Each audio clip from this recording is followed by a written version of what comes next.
Bienvenidos a este encuentro literario. Es un placer daros la bienvenida. Mi nombre es Jana Polívková, soy la directora del Centro Checo de Madrid y me gustaría presentar los ponentes que comparten conmigo la mesa. Es un honor, es un placer poder compartir la mesa con mi compañero moderador ahora en este momento, mi compañero moderador Carlos Forteágil, que es el profesor titular de la Universidad Complutense, doctor de Filología Alemana por Universidad Complutense en Madrid, miembro de Junta Directiva de Asociación Colegial de Escritoras y Escritores de Madrid. Y es un honor que podamos estar aquí y colaborar con la asociación en este evento junto con la Embajada Checa, Centro Literario Checo. Me gustaría presentar los dos escritores checos que han venido a España a Liber con el fin de que os daríamos a conocer su obra, que aún no está traducida al castellano, a pesar de tener muchas traducciones a otras lenguas. Primero me gustaría presentar a Magdalena Plazová, que es la escritora, periodista, traductora. Ha nacido en Praga, ahora vive en Francia, en Lyon. Tiene muchas novelas premiadas, traducidas a muchos idiomas, como ya he mencionado. Hoy vamos a leer el fragmento, la muestra, traducida a castellano de su última obra, La vida después de Kafka, porque Magdalena es gran conocedora de Kafka, de su vida y de su entorno. Y ese tema de identidad, memoria histórica se refleja en toda su obra. Jiří Hajček vive casi toda su vida en Bohemia del Sur. Su obra también está centrada en la Bohemia Sur, en campo. También ese entorno rural, paisaje de Bohemia del Sur, memoria histórica, se refleja en su obra y le han sido otorgados varios premios, entre ellos Magnesia Litera, que es el premio más alto de la literatura checa, dos obras suyas. También hace guiones de películas. Y hoy tenemos aquí dos fragmentos traducidos que podéis coger allí atrás. Sí, allí atrás hay esos fragmentos traducidos para que los podéis coger. Es un dragón en un camino rural y Valeras en etiquetas. Que esta obra, que vamos a leer también un fragmento, se centra en Český Krumlov, la ciudad muy conocida turísticamente, y está sobre una mujer divorciada, busca balance relativas familiares, el tema de soledad, identidad y crisis de una mujer de 45 años. Antes de dar paso a ti, te dejo ahora presentar a las autoras españolas. Gracias, buenas tardes. Tengo que empezar por pedir al público paciencia, porque vamos a hablar más despacio de lo normal para facilitar el trabajo de la intérprete. Entonces, pues a veces puede dar la impresión de que estamos ralentizados. Voy a presentar a la mitad española de la mesa. A mi lado, a mi derecha, está Rosana Cuaroni, poeta, filóloga hispánica, doctora en lingüística aplicada. Ha publicado Del mar bajo los puentes, accésit del Premio de Honores de Poesía, El jardín navegable, que recibió una beca para la creación literaria otorgada por el Ministerio de Cultura, Cartografía sin mundo, galardonado con el Premio de Poesía Cáceres Patrimonio de la Humanidad, Lámparas de arena, Discordia de los dóciles, La Casa Grande, premio al mejor libro del año en 2019 del Gremio de Librerías de Madrid, mención especial de los premios Ondas 2020 por el podcast De eso no se habla, episodio 1, Preguntan por ti. Episodio 1, Preguntan por ti, 18 cierres de su último poemario, perdona. Y en el extremo de la mesa, Aroa Moreno Durán, que estudió periodismo en la Universidad Complutense de Madrid.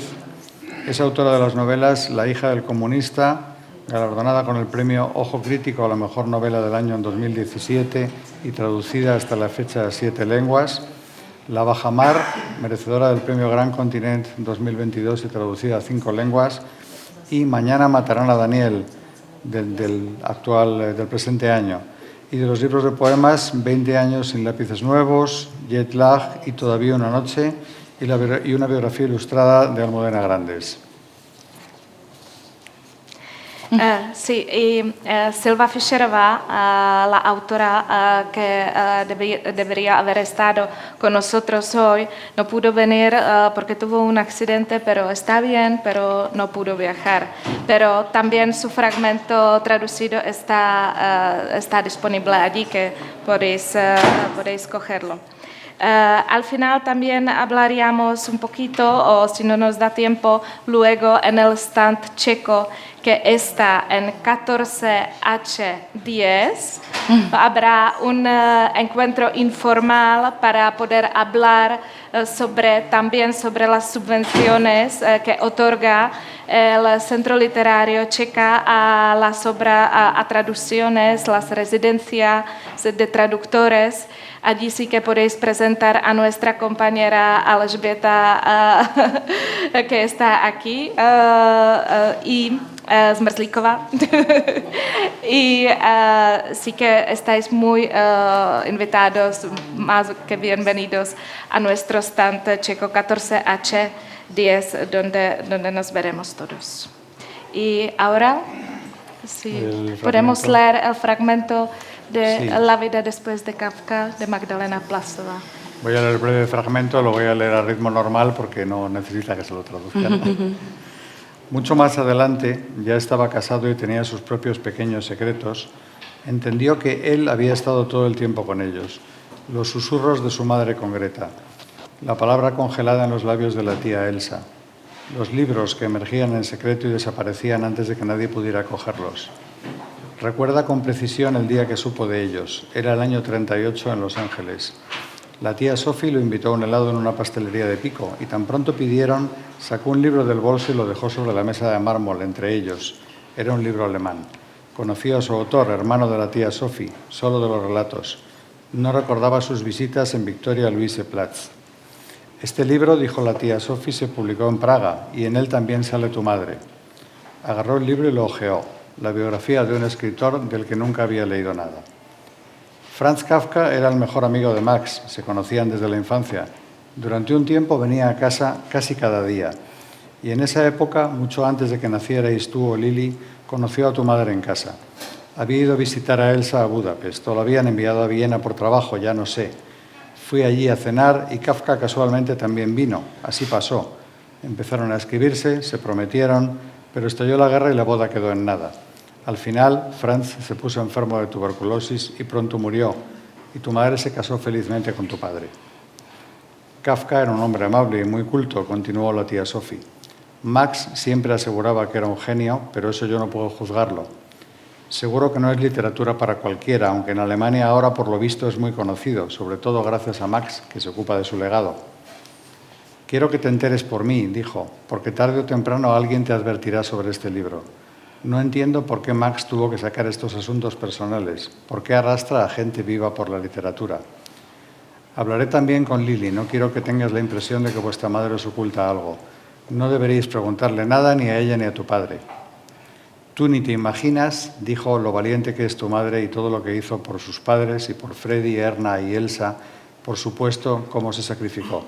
Has de tenerlo en cuenta. Estamos hablando de Felice Bauer, por si no os habéis dado cuenta. Ahora un trocito de Veleros en etiquetas de Jiří Hajicek. Octubre 2018. Marie se vio en el espejo. Bajo la pequeña bombilla sobre el lavabo le ardían los ojos. Los labios azulados, la cara pálida y cansada, ojeras. Su frente no estaba limpia. El cielo encapotado de épocas pretéritas sobre Český Krumlov. La muerte negra. Empezó a desvestirse, movimientos lánguidos, sola en el corazón de formica del viejo piso de bloque. La cara pintada en el espejo le recordaba a una máscara de una antigua comedia del arte. Uno de los personajes en la pared de una sala del castillo de Krumlov. Se rió en voz alta. Se llevó la mano con un pequeño círculo de algodón hacia el rostro de Colombina. El cansancio se concentraba en la cabeza, en las sienes, la sed rozaba la garganta cuando tragaba. Incluso la lengua estaba azulada.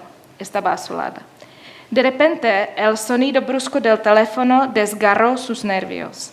El sonido salía del bolsillo trasero de sus pantalones. Desde el culo las vibraciones se extendían columna arriba. Cogió el móvil plano, enseguida se le cayó de la mano al lavabo.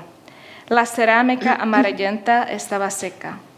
Policía de la República Checa, agente Sokal, ¿es usted María Solecká? Sí, roncó al teléfono. Muchas gracias. Vamos a empezar a continuación un pequeño diálogo con las autoras y autores presentes. Quería empezar por hacer una pregunta muy general, pero que es una pregunta muy propia de los tiempos que vivimos en este momento. Y es si en este momento la literatura sigue teniendo un papel, si es relevante y de qué manera lo es. Si quieres, podemos empezar por ti, Aroa. Hola, buenos días a todos y a todas. Espero que sean traducidos pronto los compañeros para poder leerlos. No sé si la literatura es hoy más relevante que nunca, porque ha habido épocas históricas, ¿no?, donde se ha necesitado y ha sido un vehículo no solo de entretenimiento, sino también de información y formación, ¿no?, para muchísimas personas. Pero sí creo que hoy, ¿no?, con los tiempos tan veloces en cuanto a contenido y que están cambiando nuestra forma de nuestro propio cerebro y nuestra forma de comprender las cosas y de acercarnos al conocimiento, sí creo que es de alguna forma un alto, ¿no?, un detente aquí y vuelve a utilizar la cabeza, ¿no?, para disfrutar a través de la belleza de sea lo que sea, ¿no?, de lo que nos esté contando una obra.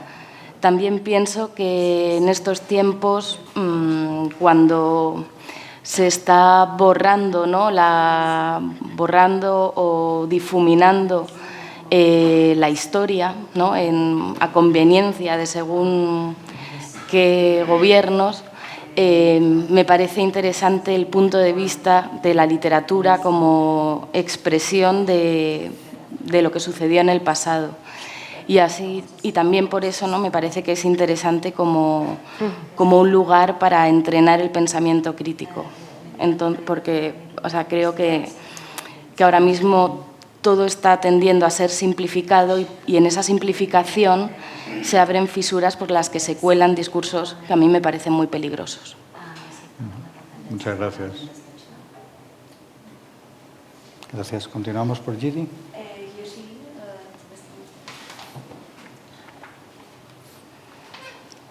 Tak já jsem... Slyším. Já jsem vždycky chápal literaturu a konkrétně román, protože jsem romanopisec, jako takové vybídnutí k empatii, k soucitu. Yo siempre entendía la literatura y específicamente la novela, porque yo soy escritor de novelas, como un impulso para la empatía y para los sentimientos. Gracias. Jako čtenář mám rád to v té četbě, že vlastně můžete nahlédnout do cizího života, vlézt si do nějaké hlavní postavy určitého románu, projít s ním určitý úsek jeho života a o tom mluvím, když říkám, že román je v mém chápání taková vlastně výzva k soucitu, k empatii, k tomu snažit se pochopit život tak, jak je, a to může být důležitá role literatury v dnešní době, protože může přispět k vzájemnému porozumění. También como lector de otros libros, para mí es muy interesante con el protagonista pasar un cierto capítulo, un cierto tiempo con él y vivir la vida que se desarrolla en la literatura, que entenderle, intentar entender por qué hace lo que hace y pasar un trocito de su vida con él. Y como ya he dicho, para mí es como un reto o como un impulso de practicar los sentimientos con otras personas, la empatía con otra persona y entender vida de otros. Entonces yo sí que veo un papel muy importante de la literatura porque leyendo se puede llegar a entender uno al otro. Gracias. Susana, ¿quieres contar tú? Yo estoy de acuerdo con los dos escritores que acaban de intervenir, pero me gustaría más centrarme en el tema de la poesía, ¿no? No tanto de la literatura en general, ¿no?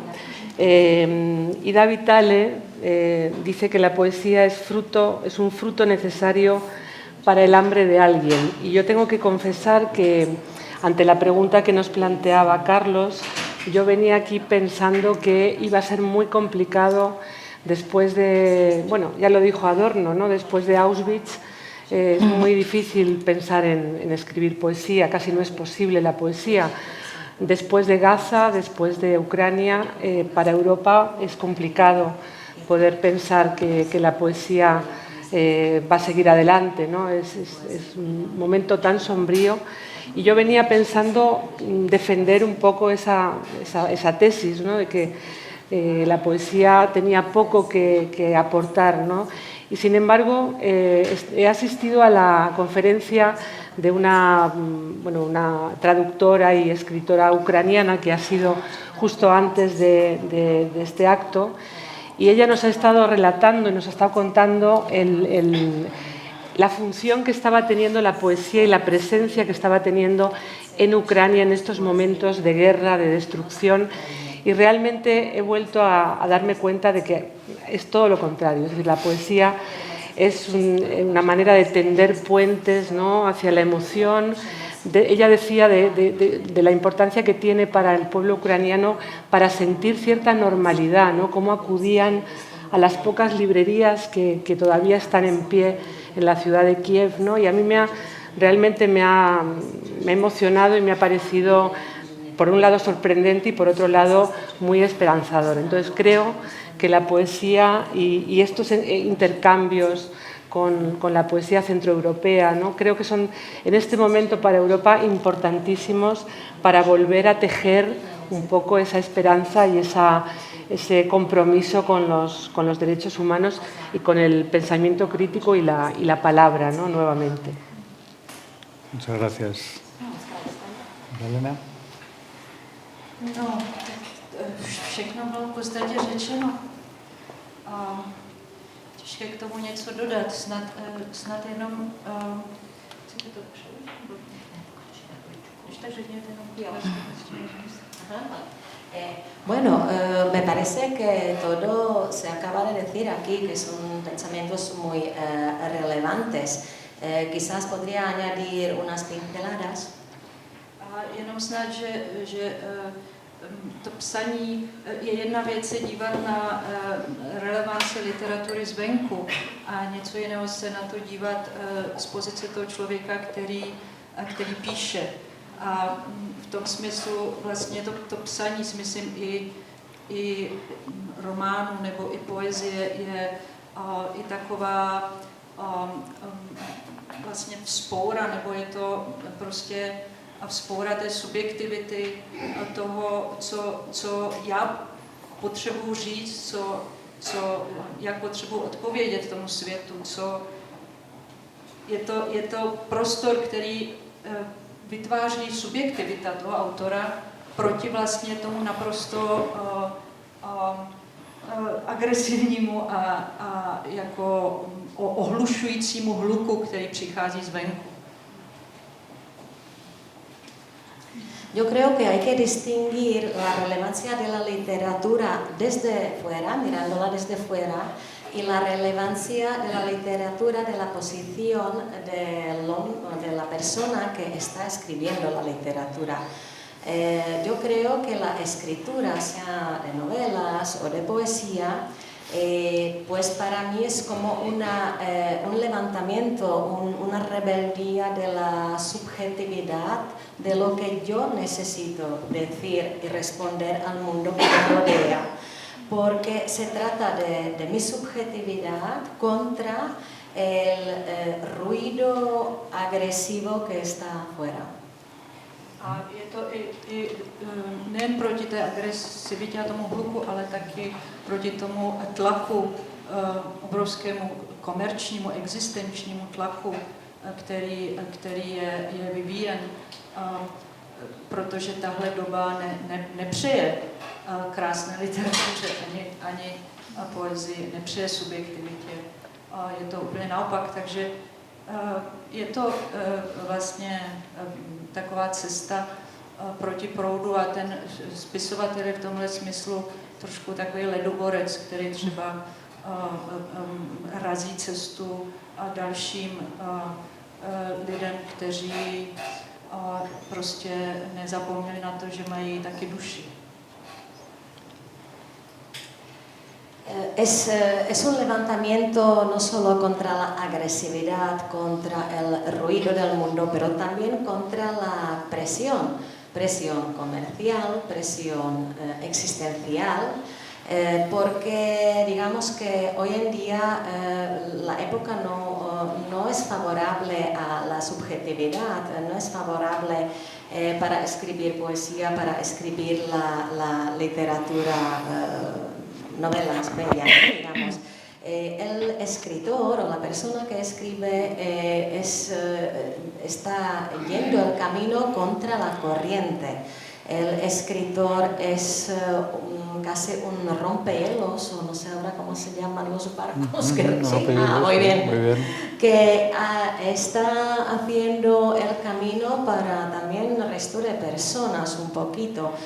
Para el resto de personas que no olvidan que también tienen alma. Alma. Gracias. Gracias. Hablamos de subjetividad, pero también hablamos de memoria, pero también hablamos de herencia. Todos los que estamos aquí venimos de países con identidades mixtas, ¿no? Con identidades culturales muy variadas. En el caso de Chequia hay un pasado cultural alemán importante que todavía se mantiene. El nombre Kafka es determinante. En el caso español somos un país plurilingüe, un país con muchas culturas diferentes en nuestra herencia. ¿Esta condición de qué manera afecta a nuestra manera de escribir? Pues la verdad es que nunca me he preguntado acerca de mi propia escritura, lo que tiene heredado casi así, ¿no? Como genéticamente del paso de otras culturas por este país, pero evidentemente claro que lo tiene, ¿no? Si la analizo hasta morfológicamente, desde el vocabulario hasta la sintaxis, es heredera de tradiciones más antiguas. Y lo que pasa que, aparte de todo eso, ¿no? Luego uno, por lo menos a mí me gusta dejarme impregnar por otras tradiciones diferentes. Por ejemplo, ¿no? Compartimos el idioma con América Latina y aunque venimos de tradiciones muy diferentes, creo que también hay vasos comunicantes, ¿no? Que, por ejemplo, a mí me ha interesado muchísimo la literatura latinoamericana contemporánea y también de Europa, por supuesto. Es que, o sea, me parece muy difícil ahora mismo separar mi escritura de la escritura de algunos países europeos que me han interesado por pura filia, ¿no? o porque he podido vivirlos o pisarlos, y también por el interés, ¿no? de esa historia en común, hayamos o no participado en ciertos hechos traumáticos que también hemos heredado. Y luego en España yo creo que se está haciendo un trabajo muy interesante con las literaturas en las lenguas cooficiales, ¿no? Con un esfuerzo por publicar en esas lenguas que luego se puedan traducir. Y bueno, creo que hay casos muy interesantes en euskera, en gallego, en catalán, y eso también nos enriquece, ¿no? Poder, aunque no puedas leer, poder afinar el oído o la mirada con las lenguas que comparten este territorio. Gracias. ¿Puedes repetir la última parte de la pregunta que no la he captado? Sí, que en qué manera el ser un país con varias culturas afecta a la manera de escribir.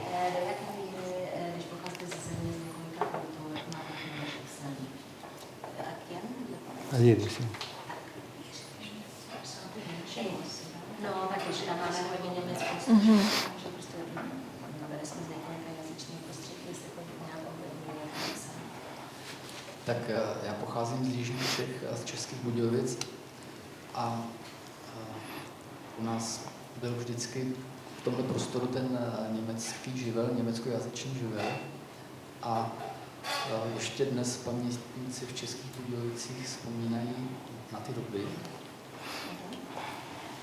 Bien, yo he nacido en el sur de Bohemia, vivo en la ciudad České Budějovice, Budweis, mejor os suena, y allí la influencia de la lengua alemana era siempre muy grande.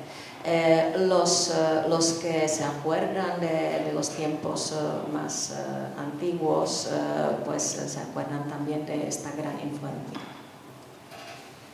A pamětníci vzpomínají, nebo se traduje, že koncem 19. století víc než polovina obyvatel Českých Budějovic se označovala jako takzvaný, tady padl ten název Budweis, jako takzvaný Budweiser.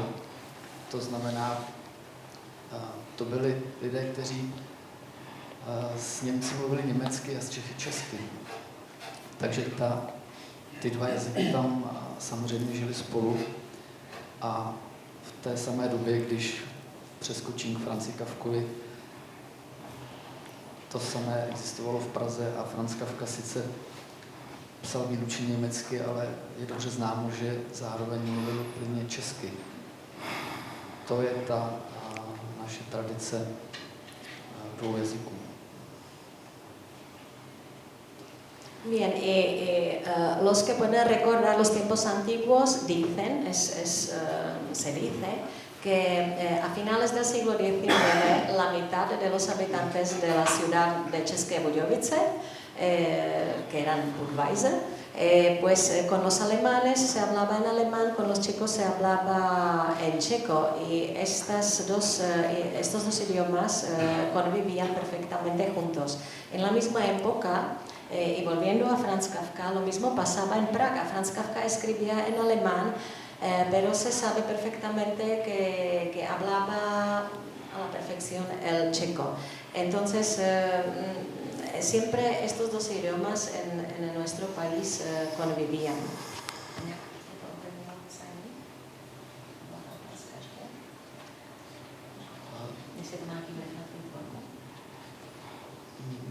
Řekl bych, že ty příběhy, že třeba v Budějovicích je několik autorů, kteří opravdu mají tohle přímo v rodině. To znamená potom ten odsun takzvaný německojazyčného obyvatelstva. A v Budějovicích je několik autorů, kteří opravdu pátrají v historii svých rodin a píší o tom prózy. Já jsem spíše zaměřený na venkov a sleduju venkov, jeho vývoj od, dejme tomu, 50. let, od období kolektivizace do současnosti.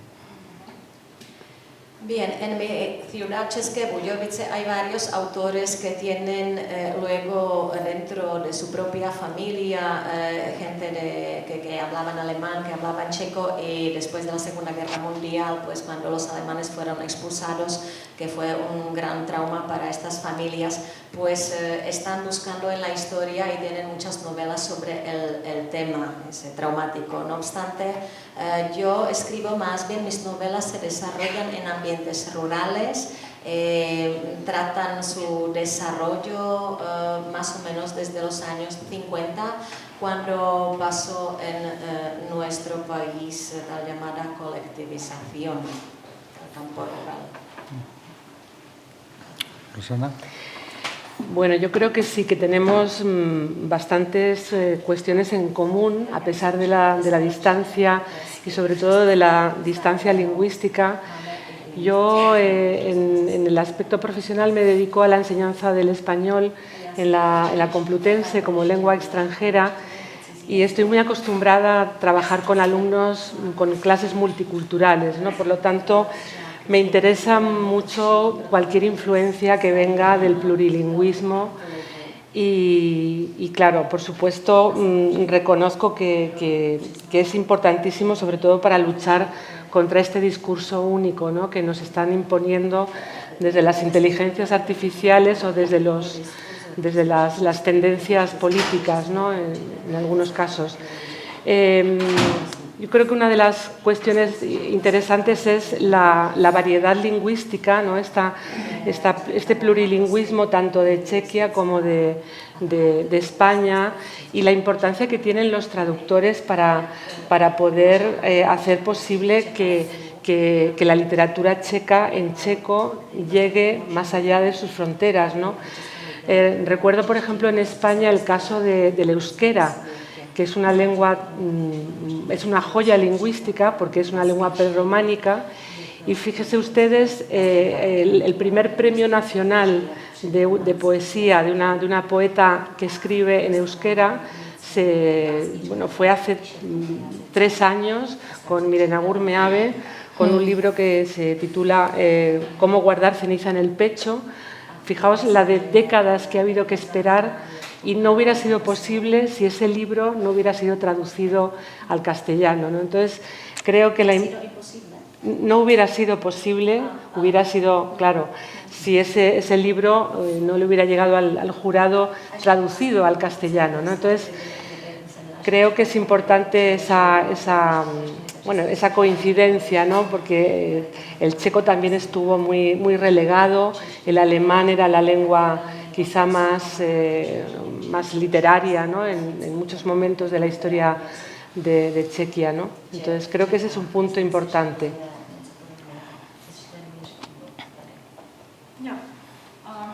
No, to jsem právě chtěla zmínit, tam, kde ona skončila, že ta čeština se spíše nevyvíjela v nějakém přátelském dialogu s němčinou, ale spíš proti té němčině. Vlastně ta první generace českých spisovatelů v 19. století museli pracovat na tom, to byli lidi vzdělaní německy a vlastně schválně začali psát česky.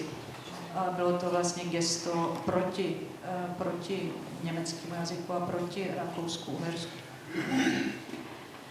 Bien, justo iba yo a mencionar eso donde tú has acabado, porque yo diría exactamente que el checo, la primera generación de los que querían como promover más checo, porque se estaba quedando atrás, porque la educación, literatura era sobre todo en alemán, pues en este siglo XIX la primera generación de la gente que fue educada en el ambiente alemán y muchas veces al principio escribían alemán, tomaron la decisión que van a escribir en checo con la intención de salvar el checo y diría que trabajaban contra el alemán en esa época del siglo XIX.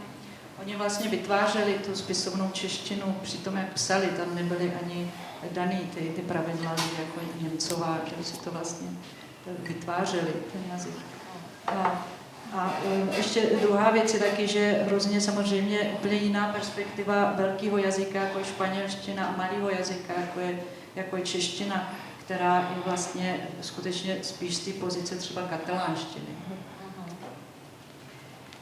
Y esta primera generación estaban creando nuevamente el checo según escribían. No es que había algunas reglas, pero por ejemplo la escritora checa muy famosa, Božena Němcová, de alguna forma como quería escribir en checo, pues así formaba nuevamente el idioma checo.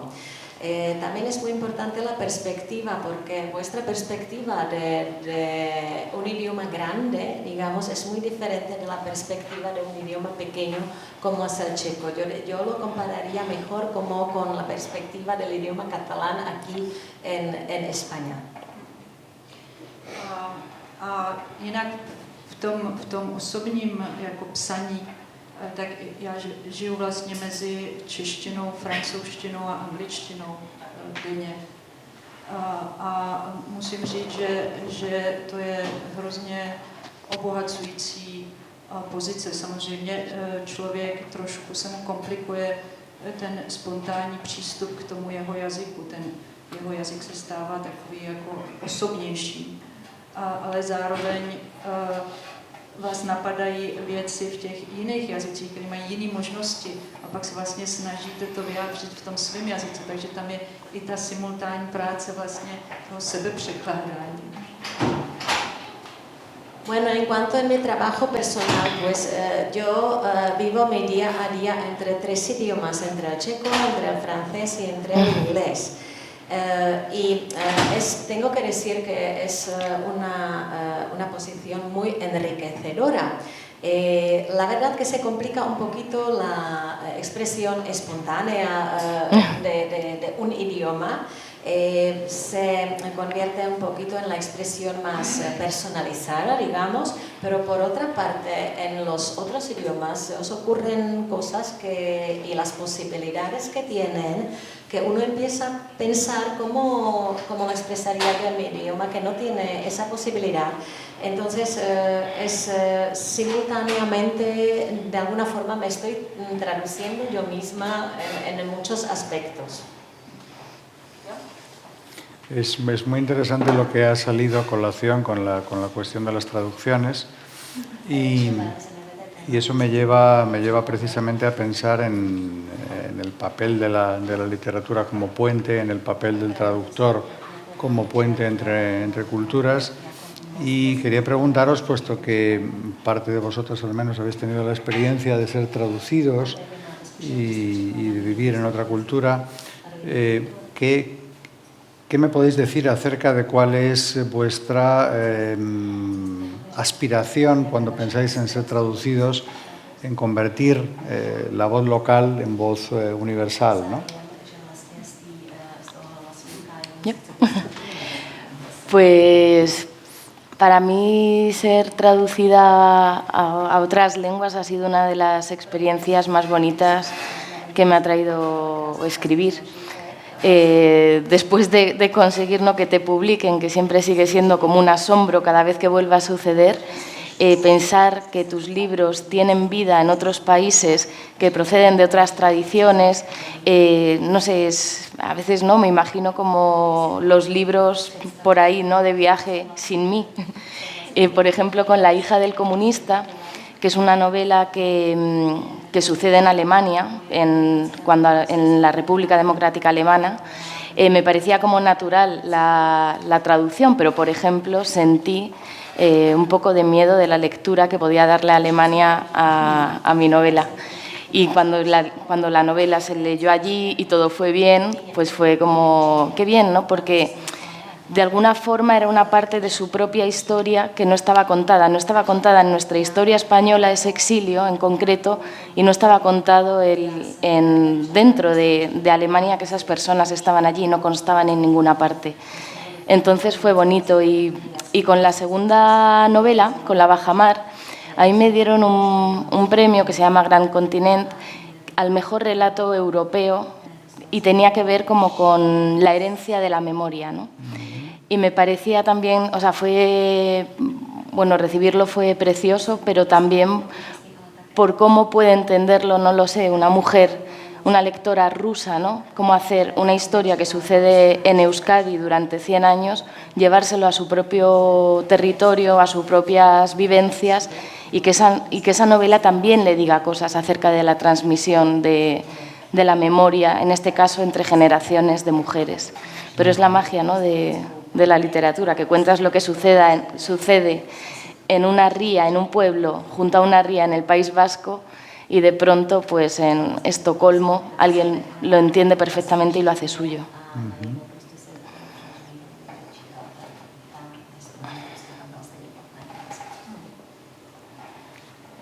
Pasamos a Jiří. Já si myslím, že to v lokální literatuře je velice důležité v tom všeobecném kontextu, že to vlastně může být a je takové to koření toho textu.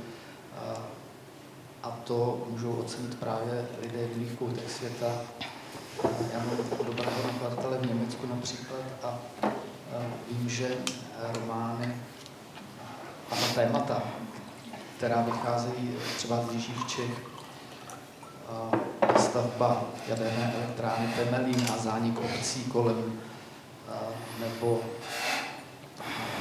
to, co se teď děje v agrárním biznisu, skupování malých agrárních akciových společností velkými investičními společnostmi, tak mám zpětnou vazbu jak z recenzí, tak z reakcí, že třeba v Německu tahleta témata chápou.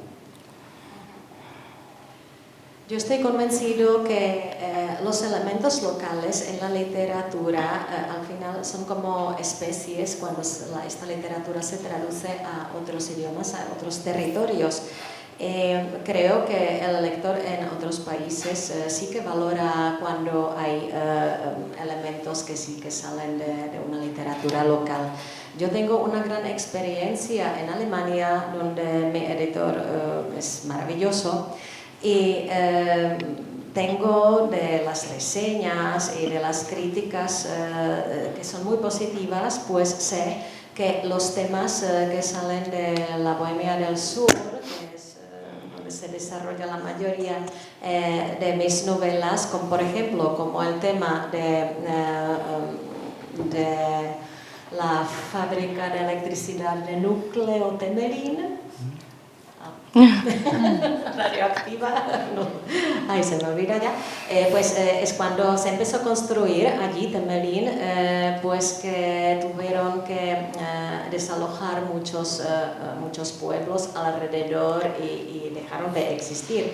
O lo que está pasando ahora, el negocio agrario, cuando los grandes aglomerados internacionales en este campo están comprando empresas pequeñas y están expulsando al pequeño comerciante agrario, ¿no? Pues la experiencia mía es que estos temas resuenan muchísimo también en Alemania. Entonces, está bien. Gracias. Susana. Sí, bueno, yo también voy a compartir una experiencia, pero antes de eso quiero comentar que yo no creo tanto en los grandes proyectos, ¿no?, de grandes industrias culturales, editoriales. Creo más en no perder esa idea de la traducción como un acto de amor, ¿no? Si nos recordamos, por ejemplo, a Clara Janés, que fue la que nos da a conocer aquí con sus traducciones a poetas checos tan importantes como Seifert o como Holland, ¿no? Fue realmente un acto de amor y una necesidad por parte de ella, ¿no?, incluso de aprender luego checo ya de manera más profunda para poder seguir leyéndolos y conociéndolos, ¿no? Yo creo que en ese sentido instituciones como el Centro Checo de Cultura o, por ejemplo, el Cervantes pueden hacer una labor, como si dijéramos, a pequeña escala, pero muy interesante. Yo viví esa experiencia porque en el 2023 me invitó el Cervantes de Cracovia a participar dando una conferencia y bueno, una lectura, pero sobre todo a que me encontrara con un grupo de estudiantes de filología hispánica polacos, bueno, casi todo eran mujeres, tengo que decir además, de la Universidad Jagiellonica de Cracovia, coordinadas además por una profesora, bueno, María Filipowicz, que además yo tuve la suerte de conocer porque es la sobrina nieta de Szymborska, ¿no? O sea que para mí aquello fue como un regalo inmenso. Y en ese encuentro, este grupo de traductoras quería poner en diálogo con la autora, ¿no? De manera presencial, ¿no? Sus traducciones. Entonces fue una de las actividades más enriquecedoras que yo he vivido con respecto a mis propios poemas. Tradujeron una selección de poemas de La Casa Grande, que es un libro bastante autobiográfico. Estoy muy de acuerdo con Aroa, porque es verdad que a veces la literatura, ¿no? Produce actos mágicos, ¿no?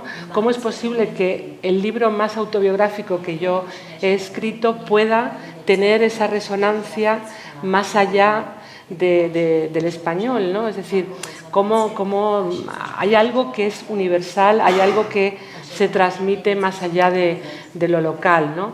Entonces, bueno, quería compartir con vosotros esta experiencia y animar a que la traducción no solamente se haga ya a altos niveles, ¿no? De proyectos muy grandes, ¿no? Promovidos por instituciones muy importantes, sino este tipo de encuentros creo que son muy enriquecedores, ¿no? Gracias.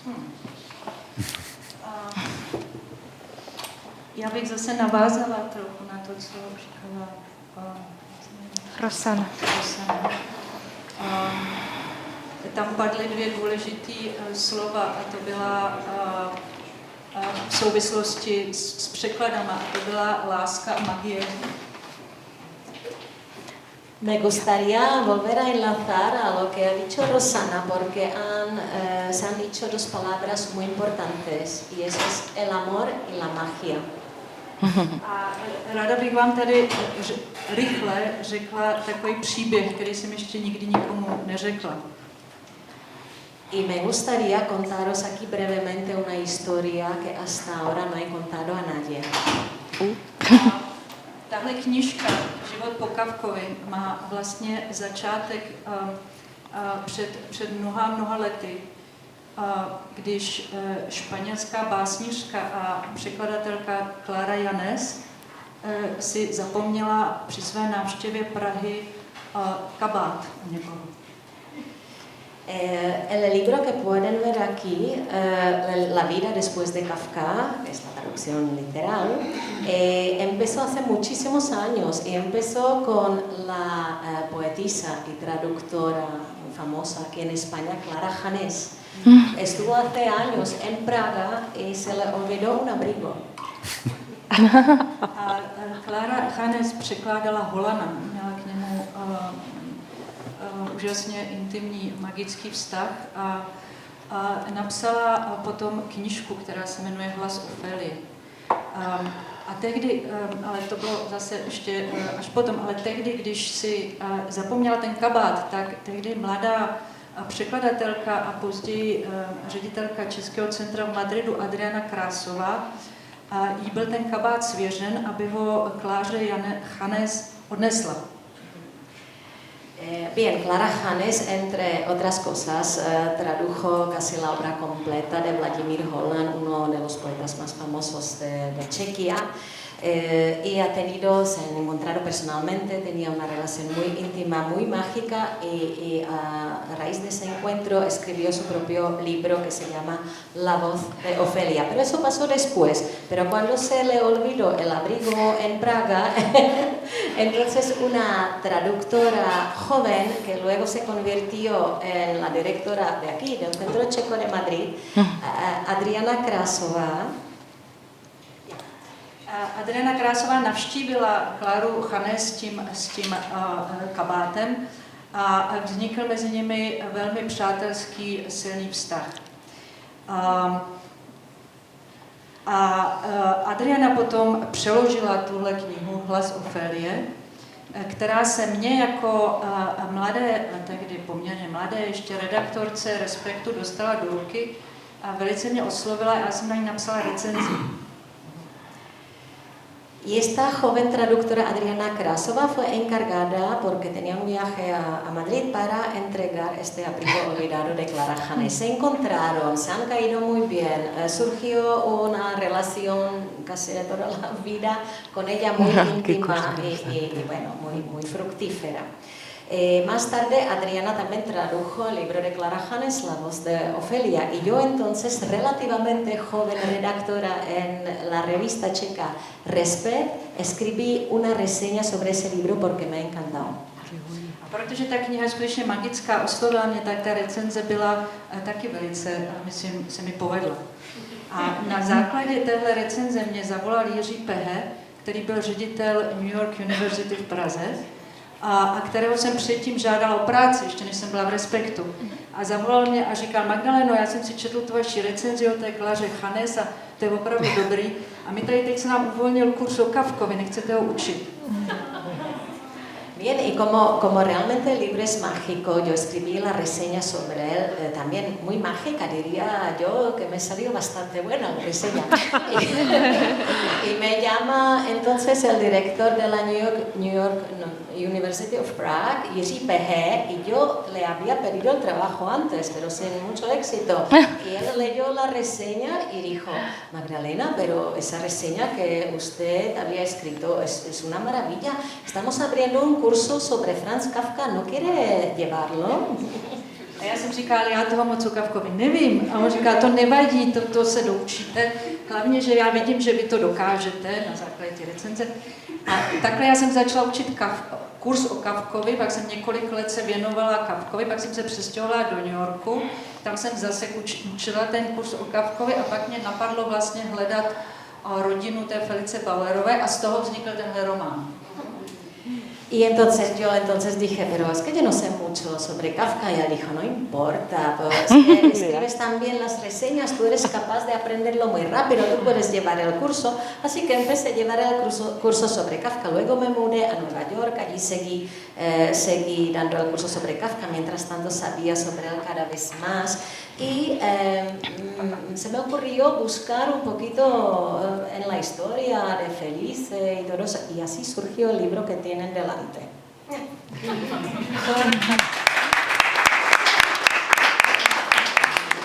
Yo creo que después de lo que nos ha relatado Magdalena, a las palabras magia y amor hay que sumar abrigo extraviado, porque los abrigos extraviados son fundamentales. De hecho, yo iba a decir, aquí estamos para intentar fomentar que haya traducciones del checo al español y del español al checo. Me imagino que ahora todos los autores y autoras presentes están lamentando no tener un abrigo con esta temperatura.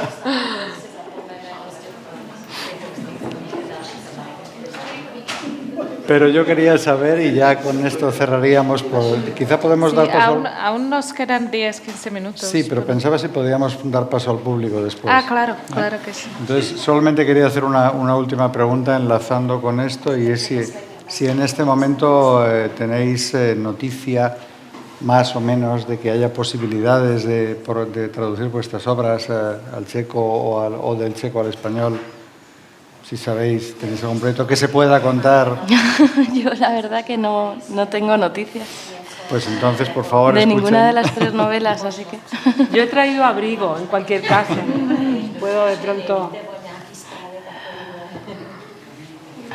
Ok, pues sería el momento de dar la voz al público. ¿Alguna persona de las presentes quiere intervenir y comentar cualquier cosa, preguntar?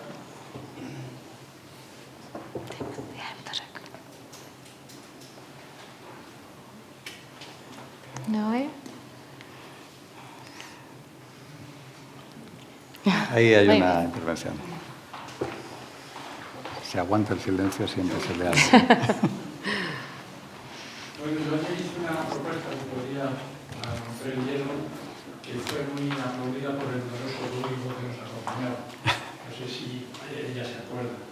Y era que pudiera haber un intercambio entre un editor modesto un editor, cuanto más brillante mejor, checo, donde nos pusiéramos de acuerdo en que a mí me gustase mucho una cosa que hubiera publicado, a él le gustase mucho una cosa que he publicado yo.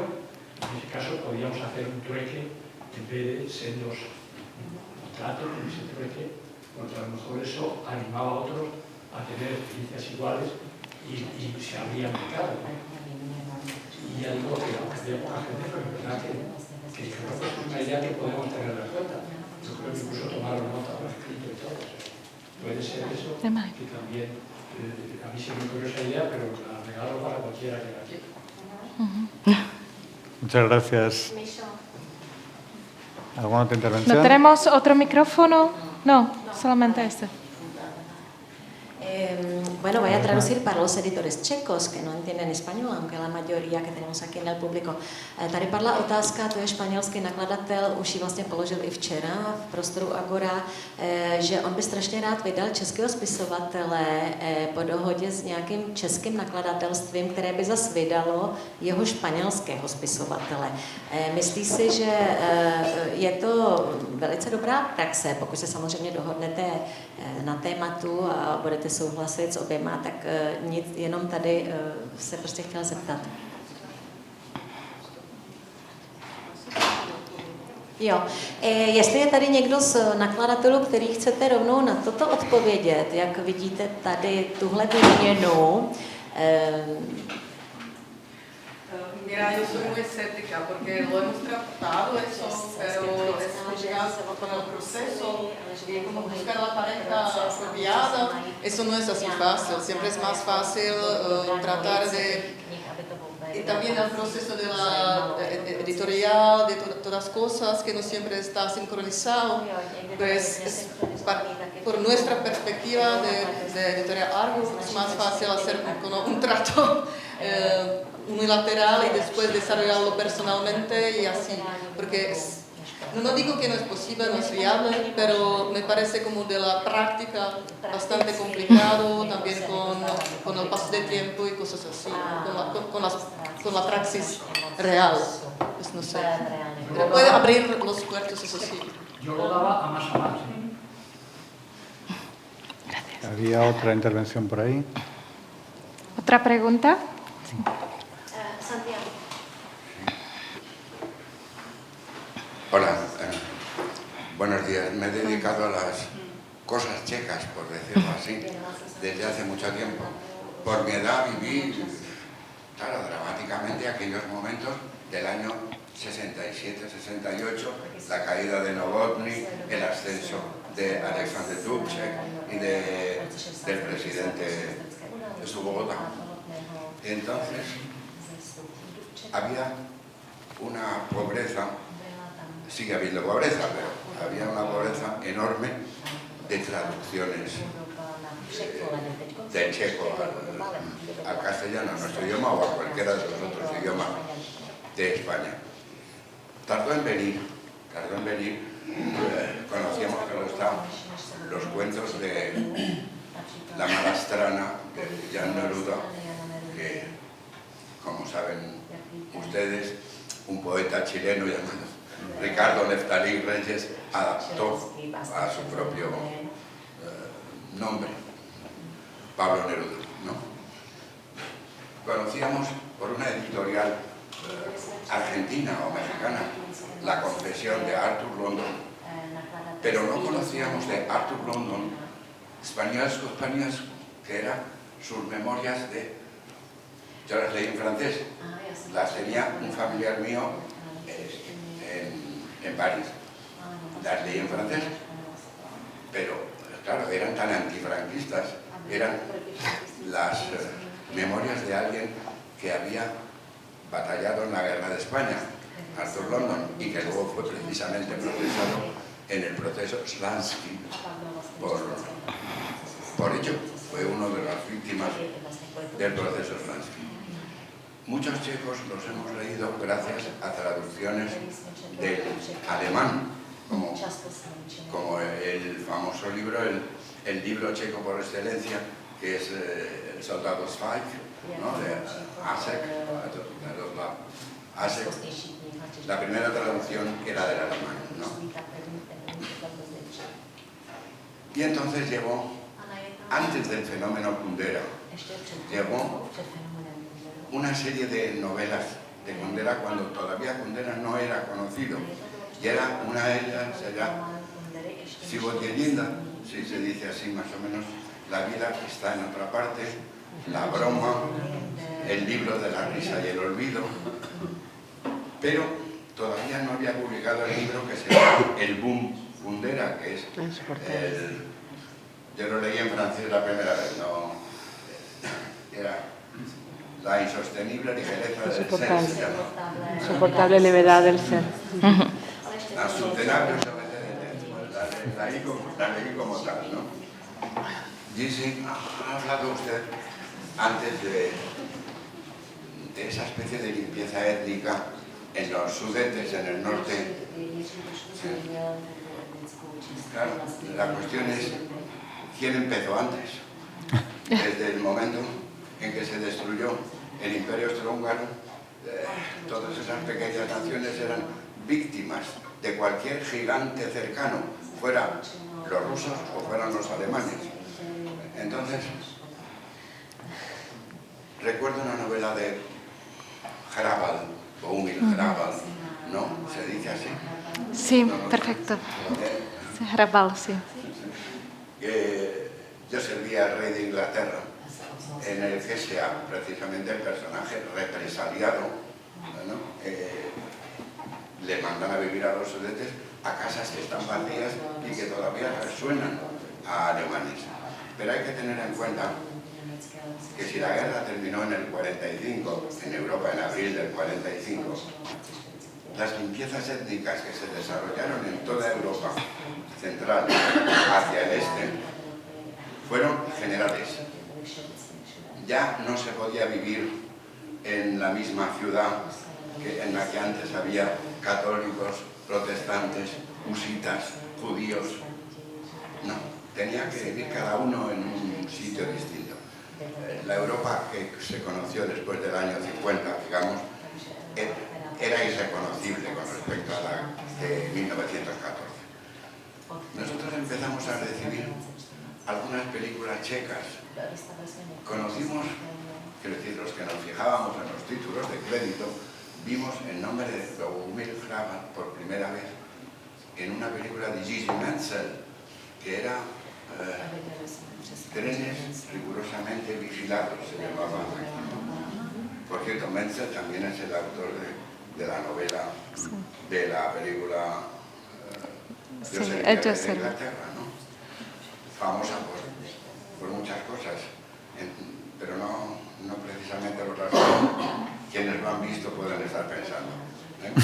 Porque sí, en efecto hay escenas de carácter, pero entonces la adquisición... Puedes ir terminando, Santiago. Bueno, la adquisición de la cultura checa por parte de nosotros, y yo advierto que me he dedicado sobre todo a la música, Martinu, Janáček, Bosak, Perlomo, Smetana, son los...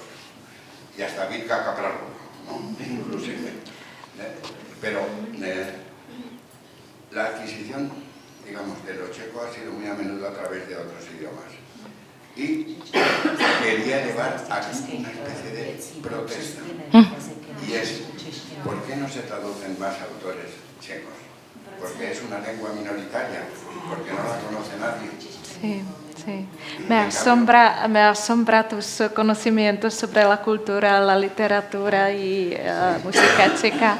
Es precisamente por eso estamos ahora con el stand en Liber, por eso hemos traído Centro Literario Checo, las editoriales checas para poder hacer esa conexión con ahora para enfatizar esas traducciones de los autores contemporáneos checos, para tener más libros traducidos al español. Es por eso.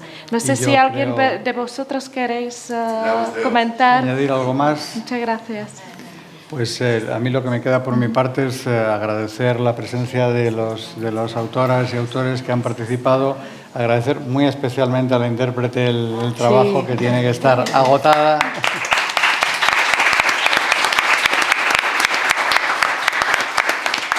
Y por supuesto a todos ustedes por acudir. Sí, y dejo... es un honor también contar con la presencia de don Libor Sečka, el embajador de la República Checa en España. Le doy la palabra que nos diga un par de frases y nos invita. Buenos días a todas y a todos. Es un gran placer para mí estar aquí con vosotros y como hemos oído, hay muchos ejemplos de la cultura checa que se conocen, pero hay muchos que no se conocen. Y el objetivo que tenemos ahora en la embajada es acercar a los dos países en diferentes aspectos, en diferentes áreas. Y por eso llevamos ahora la campaña que se llama Vecinos sin frontera común, para mostrar cómo somos vecinos. Se puede empezar con la producción de los coches, porque España es número 2 en el mundo, o en Europa, nosotros número 3. Y aquí vais a encontrar muchos indicadores que muestran. Y aquí en el campo de libros, nosotros somos el país o la nación que lee mucho, lo mismo que España. Lo que no tenemos aquí, bueno, más ejemplos de la literatura checa, es el producto de desconocimiento. Y es curioso, bueno, eso es para un seminario más largo, porque es así, pero a mí me parece que tenemos ahora, nos vemos y no nos oímos, tenemos una pared de cristal entre los países. Eso sucedió cuando entramos en la Unión Europea, todo se hace en el mundo europeo, en Bruselas, pero se han olvidado un poco las relaciones bilaterales. Y eso queremos cambiar. Y gracias a una fuerte representación checa, a los representantes de nuestra literatura y de las casas editoriales que están aquí, y espero que eso va a ser, digamos, un nuevo comienzo. Y no hablar aquí más porque el discurso bueno es el discurso corto. Quiero invitar a todos vosotros, a ustedes, perdona, a la fiesta checa que se va ahora a inaugurar en el stand 14H10, y ahí vais a probar algunas cosas típicas checas, no solamente cerveza, que es más conocida, pero también otros productos. Y podemos continuar en la charla informal y conocernos más y bueno, poner las bases para hacer otro puente entre nuestros países. Muchas gracias. Gracias. Muchas gracias.